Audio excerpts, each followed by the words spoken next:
ضلع پونچھ کی تحصیل منڈی کے سرحدی علاقہ سابجیاں کی مرکزی گوسیہ جامع مسجد شریف میں امام خطیب حضرت مولانا سید فاضل حسین رضوی کے زیر سرپرستی اور امام خطیب حضرت مولانا حافظ ریاض احمد خاکی کے زیر انتظام گزشتہ جمعہ ایک عظیم الشان جشن سید الشہداء کانفرنس کا انعقاد کیا گیا۔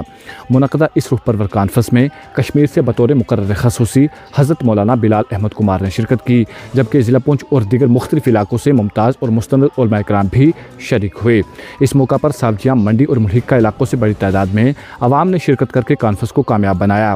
دوران کانفرنس علماء کرام نے اپنے مدلل، بصیرت افروز اور فکر انگیز خطابات میں حضرت امام حسین رضی اللہ تعالیٰ عنہ اور شہداء کربلا کی عظیم قربانیوں، سیرت حسینی رضی اللہ تعالیٰ عنہ اور واقعہ کربلا کے مختلف پہلوؤں پر روشنی ڈالی۔ اس موقع پر مقرر خصوصی حضرت مولانا بلال احمد کمار نے اپنے خطاب میں حضرت امام حسین رضی اللہ تعالیٰ عنہ اور شہداء کربلا کو زبردست خراج عقیدت پیش کرتے ہوئے کہا کہ واقعہ کربلا حق، صداقت، صبر، استقامت، احسار اور دین اسلام کی سربلندی کی ایک لازوال مثال ہے۔ انہوں نے کہا کہ حضرت امام حسین رضی اللہ تعالیٰ عنہ نے باطل کے سامنے سر تسلیم خم نہ کر کے امت مسلمہ کو عزت، انصاف، حق گوئی اور دین پر ثابت قدم رہنے کا ابدی درس دیا۔ مقررین نے اپنے خطابات میں اہل بیت اطہار رضی اللہ تعالیٰ عنہ کی محبت، امت مسلمہ کے اتحاد و اتفاق، فرقہ واریت سے اجتناب، امن و بھائی چارے کے فروغ، قرآن و سنت پر عمل پیرا ہونے اور نوجوان نسل کو سیرت حسینی رضی اللہ تعالیٰ عنہ سے رہنمائی حاصل کرنے کی تلقین کی۔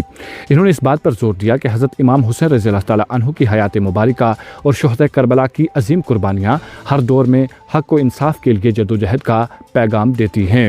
کانفرنس کے اختتام پر ملک و قوم اور پوری امت مسلمہ کے امن، استحکام، ترقی اور خوشحالی کے لیے خصوصی دعا بھی کی گئی۔ مزید تفصیلات کے لیے پیش ہے ہماری رپورٹ۔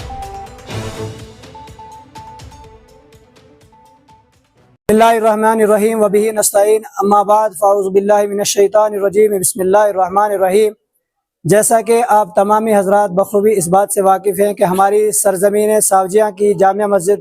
گوسیہ کے اندر آج ایک بہت بڑے مقرر خصوصی حضرت علامہ مولانا بلال احمد کمار صاحب سرزمین کشمیر تحریک صوت الاولیاء سے تشریف لائے تھے، اور میں تہہ دل سے حضرت کا شکریہ ادا کرتا ہوں، اور جتنی بھی ہماری اراکین کمیٹی ہے، وہ جامع مسجد کی اراکین کمیٹی ہو، وہ زیارت شریف حضرت بابا نصیب الدین غازی رحمۃ اللہ علیہ کی کمیٹی ہو، میں تمام کا شکریہ ادا کرتا ہوں۔ انہوں نے یہاں صبح سے لے کر اب تک جو ہے اپنا قیمتی وقت دیا، اور خصوصاً میں اپنی طرف سے اور پوری اراکین کمیٹی جو میرے ساتھ اس وقت کھڑے ہیں، میں تمام کی طرف سے حضرت علامہ مولانا بلال احمد کمار صاحب کو بہت بہت دل کی عمیق گہرائیوں سے مبارکباد پیش کرتا ہوں۔ حضرت یہاں پر تشریف لائے، یہ ہمارے لیے سب سے بڑی سعادت کا موقع ہے۔ اللہ پاک ہم سب کو عمل کی توفیق۔ اگر آپ ہمارے چینل پر نئے ہیں تو ہمارے چینل دا اردو ٹائم کو سبسکرائب کرنا نہ بھولیں، اور مزید ایسی تازہ ترین خبروں کو دیکھنے کے لیے بیل آئیکن کو آل پر سیٹ کر لیں، تاکہ آنے والی تمام تر خبروں کی نوٹیفیکیشن آپ تک پہنچتی رہے۔